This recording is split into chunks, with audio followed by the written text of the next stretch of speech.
Rei Davi, Salomão, Moisés, Abraão são grandes figuras. Por que esses nomes eles são tão repetidos, as histórias são repetidas durante gerações e gerações e elas ficaram? Certamente porque todos eles enfrentaram adversidades muito grandes. E essas adversidades podem ser aplicadas a qualquer um de nós, porque a gente também enfrenta. Porque eles não eram... Eu não sei se isso se aplica a todos, mas eles não eram a pessoa que todo mundo esperava que seria a mais preparada, ou a mais forte, ou a mais inteligente. Exatamente. Elas foram preparadas por Deus. Eles eram pessoas normais que enfrentaram dificuldades que podem ser aplicadas à nossa vida, medos, inimigos, circunstâncias. E eles foram fiéis a Deus e a sua fidelidade permitiu que Deus escrevesse uma história em conjunto com eles que fosse transformadora, né? Você citou de Moisés. Moisés foi o libertador do povo, Abraão é o pai da fé e Davi é o maior herói de Israel, sem dúvida alguma. Sem dúvida alguma. E todos eles também têm histórias de erros, de falhas como os nossos. Muitos erros. Superaram isso. Você sabia, por exemplo, que Jerusalém, que é a cidade mais importante do mundo, é chamada de a cidade do rei Davi. Ah, é? Porque foi Davi quem estabeleceu a cidade de Jerusalém. Embora ela já existisse antes, desde o período de Abraão, quando Abraão encontra, por exemplo, com Melquisedeque, ele era rei de Salém. Entendi. Que era, nós estamos falando de 2200 a.C. Salém é o embrião da cidade de Jerusalém, mas foi Davi quem levou o seu reino para a cidade de Jerusalém, quando ele conquistou dos jebuseus. Então Davi, ele é um grande herói de Israel. Eu tive a oportunidade de ir a Israel na comemoração de 3.000 anos.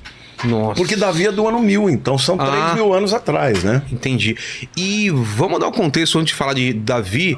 Qual era o mundo que ele vivia antes e durante, assim, o que vem antes dele pra gente entender o contexto histórico de onde ele tá vivendo? Tá, assim, bem a grosso modo, tá? Nós estamos falando do Êxodo, quando o povo foi libertado por Moisés do Egito em torno de 1500, 1450 a.C. Tá. Aí você tem 40 anos no deserto, que você sabe, depois dos 40 anos vem Josué. Josué foi o sucessor de Moisés que tomou a terra prometida, que é a terra onde está Israel hoje. Quando ele chegou lá, ele dividiu o território pelas 12 tribos. Mas quando morre Josué, que foi o grande líder, né, sucessor de Moisés, veio um período de aproximadamente 300 anos chamado período dos juízes. Nesse período, as tribos estavam divididas pelo território e cada um tinha sua própria vida. Eles não estavam juntos como povo. Né? Uma nação governada por um rei, não era? Cada lugar tinha os seus próprios líderes e tal. Quando surgia um problema, Deus levantava um juiz naquela região. Entendi. Isso durou aproximadamente 300 anos. Caramba, muito tempo. Só que quando Deus levantou um homem chamado profeta Samuel, ele foi o último dos juízes. Paralelamente, todos os povos circunstantes, ou seja, os povos vizinhos de Israel, já tinham o próprio rei. Já tinha um exército. Isso era uma vantagem. Era uma vantagem, porque quando você está falando de guerras, por exemplo, os midianitas vieram contra a região lá em que Gideão foi levantado. Ele teve que levantar pessoas da sua tribo. Mas não acontecia de todas as tribos se juntarem para lutar contra o inimigo comum. Entendi. Não é? Então Deus levantou Sansão, Débora, Gideão e vários os juízes. Mas chegou uma hora que o povo começou a pressionar a Samuel, que era o último juiz, para que ele ungisse o rei. E Samuel ficou magoado. E Deus falou com ele: Samuel, você não fique chateado, eles não estão contra você, eles estão contra mim. Eles querem um rei, eu vou dar. E aí ele ungiu Saul. E Saul foi um rei que venceu muitas batalhas, foi ungido por Deus, só que ele cometeu erros gravíssimos. E aí Deus simplesmente chegou e falou: olha, eu não quero mais esse camarada, porque Saul, ele era o homem que no olhar das pessoas era o homem ideal. A Bíblia diz que Saul, ele passava na altura do povo em geral, dos homens em geral, uma cabeça. Então ele era alto. Eu era um cara de pelo menos 1,90 m. Tá. Entendeu? Era um cara forte. Então esse era o tipo do... Porque naquele tempo os reis, eles eram reis tribais, né? Eles tinham que ser guerreiros, eles tinham que ser pessoas vistosas. E a Bíblia diz que Saul era um homem lindo. Isso é uma representação do que, Tuti? Então, aí já provavelmente deve ser Davi tocando para Saul. É isso? Isso, tocando harpa para Saul. Essa representação de Saul, um cara forte. Saul, o cara sentado lá e Davi. Por quê? Porque tinha que ser um guerreiro. É o cara que ia na frente da batalha. Intimidasse o inimigo. Acontece que Saul, ele lutava contra os filisteus, que eram os principais inimigos de Israel nessa época. Os filisteus, eles tinham, na verdade, 5 cidades-estados, né? Gaza, Gat, Ashkelon, Ekron e Asdod. 5 cidades-estados, eram um pessoal muito poderoso. Muito provavelmente os filisteus vieram da Europa, provavelmente, com certeza, da região da Grécia. Eles eram povos do mar. E quando eles se estabeleceram ali, antes de Israel chegar, por volta do final do chamado período de bronze, da Era de Bronze, quando Israel chegou e tomou a Terra Prometida, começou a enfrentá-los. E só que o ápice da situação em que Davi é levantado é quando ele chega lá no Vale de Elá, e tá lá o grande gigante Golias, mas eu acho que eu não vou entrar propriamente agora. Vamos deixar para a hora deixar para lá. Mas o que é importante a gente saber é que quando começou o período do chamado reinado, terminou os juízes, Samuel foi o último juiz, começou o período dos reis, o primeiro foi Saul, que governou por 40 anos. Depois Davi também governou 40 anos e depois Salomão governou por 40 anos. Então, o período do Reino Unido foram 120 anos. 120 anos. 120 anos. Aí depois, quando morre Salomão, o filho de Salomão tem uma guerra civil que ele tem que lutar contra. Ele era Reoboão, contra Jeroboão, que era o capitão, né, de Salomão, mas que se levantou contra ele e dividiu o reino. Ficaram 10 tribos para o norte e as 2 do sul ficaram com o filho de Salomão, que é Roboão. Mas uma coisa que eu acho que é muito interessante a gente citar é que, por exemplo, os filisteus, eles tinham uma tecnologia mais avançada. Para guerra ou para tudo? Para guerra do que Israel. Por exemplo? Porque Israel, por exemplo, ele lutava com ferramentas de bronze. As espadas deles eram de bronze. E já os filisteus já conheciam a forja do ferro.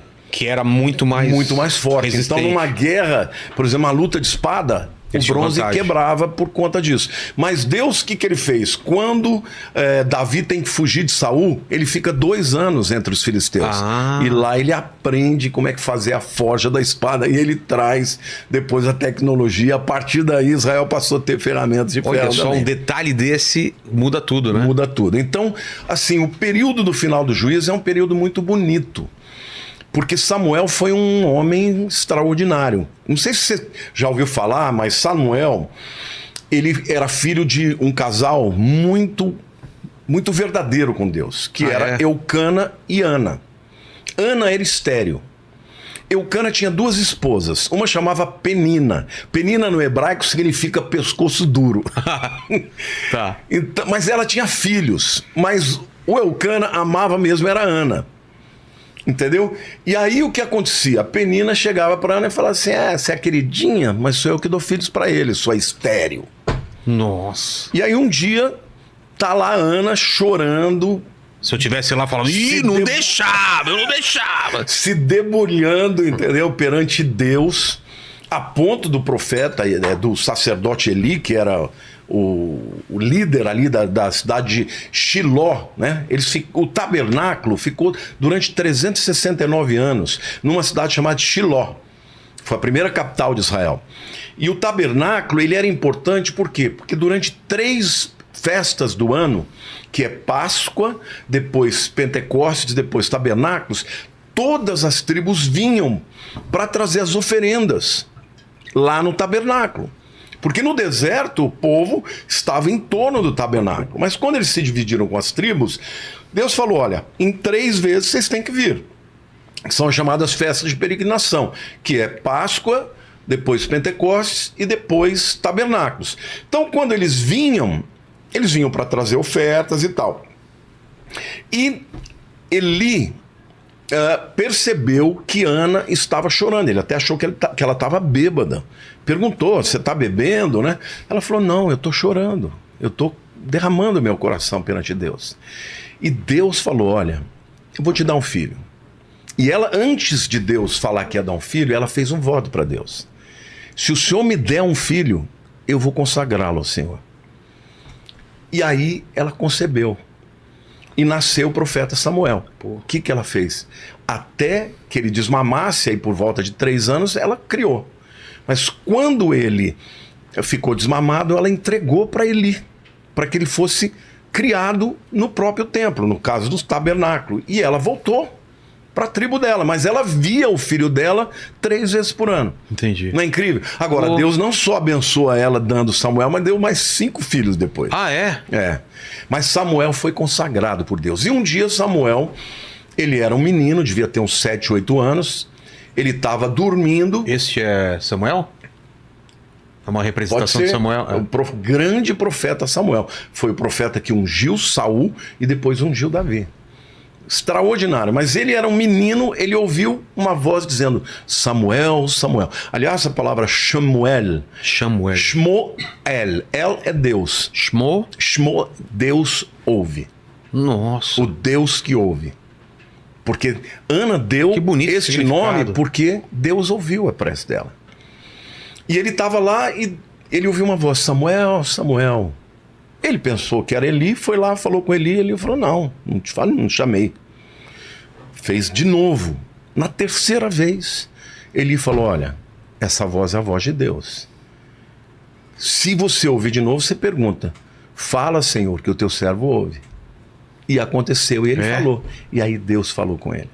E deu uma palavra profética em relação a Eli.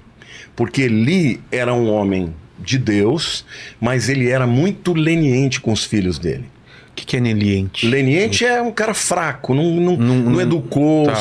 Os filhos dele, por exemplo, roubavam, quando traziam os sacrifícios, eles pegavam a melhor parte para eles, os cordeiros perfeitos para eles comerem, e davam os piores para Deus. Eles se prostituíam com as mulheres que vinham. Quer dizer, eles eram... E o pai não... E o pai fazia vista grossa. Ele sabia, porém não fazia nada.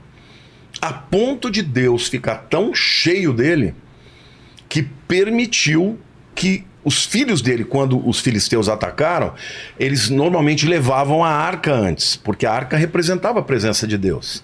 Os mandamentos estavam lá. Exatamente, estavam dentro, estavam as tábuas da lei, tinha o vaso do maná e também a vara de Arão, né, que floresceu.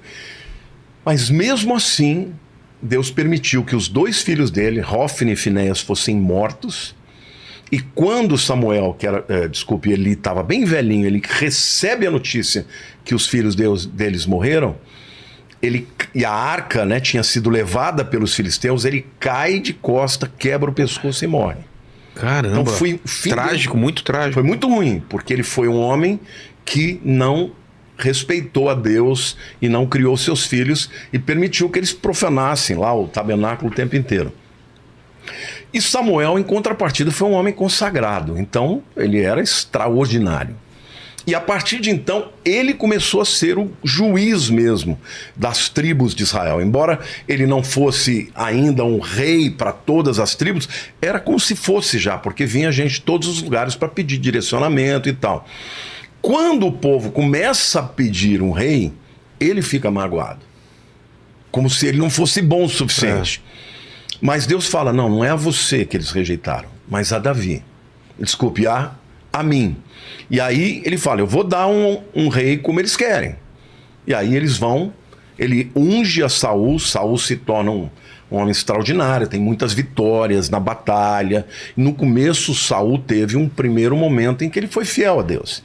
Mas ele teve pecados muito sérios por conta de ter essa vaidade. Foram 3 pecados que fizeram realmente Deus acabar com a história de Saul, porque Deus fala para ele, olha, se você tivesse sido fiel, eu iria fazer com que o reino continuasse na tua família.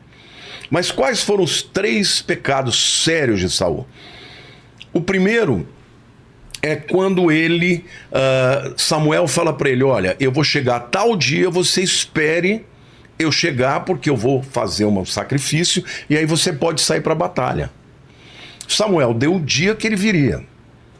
E o povo começou a ficar muito impaciente, porque ele não chegava.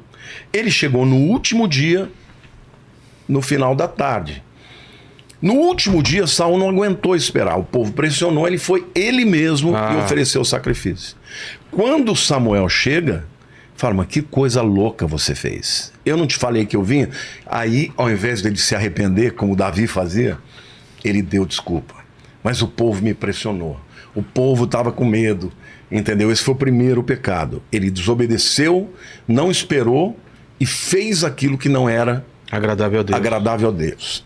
O segundo pecado foi quando eles prenderam um rei chamado, dos Amalequitas, chamado, como é que ele chamava o rei?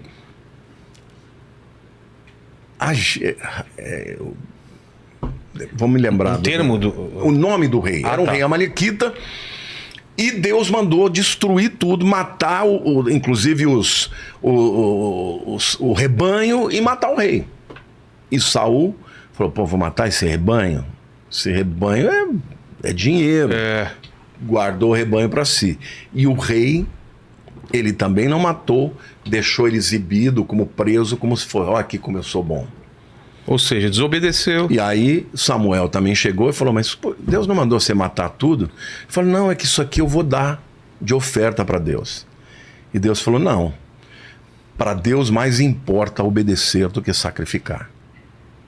E o rei depois foi embora e um descendente desse rei Amalequita, ele se tornou o pior algoz do povo judeu, muitos anos na frente, estamos falando aí de 500 anos depois, que foi o Amã, que lá quando Israel estava na Pérsia já, ele quis exterminar o povo judeu através de um edito que ele fez o rei Assuero assinar. E aí Deus levantou a rainha Esther e tal, isso é uma outra história. Sim. Que a gente pode chegar aqui. Mas o fato, entendeu? É que Saul não matou o cara e o descendente dele quase extermina o povo de Israel. E quando Deus deu a vitória, né, sobre Amã, aí nasceu a festa do Purim, que é uma festa celebrada sempre pelos judeus, hoje por volta sempre do carnaval. Entendi. Que é nesse período. Então, como Saul ele era desobediente demais, Deus tirou. E o terceiro pecado que ele fez é que quando Samuel morre, é importante dizer que antes Saul tinha baixado um decreto que ninguém podia consultar uma feiticeira, uma médium. Quando morre Samuel, ele consultou o Urim Tumim. Você ouviu falar aqui que era o Urim Tumim? Não. Urim Tumim, Urim significa luzes, né? Or, em hebraico, é luz.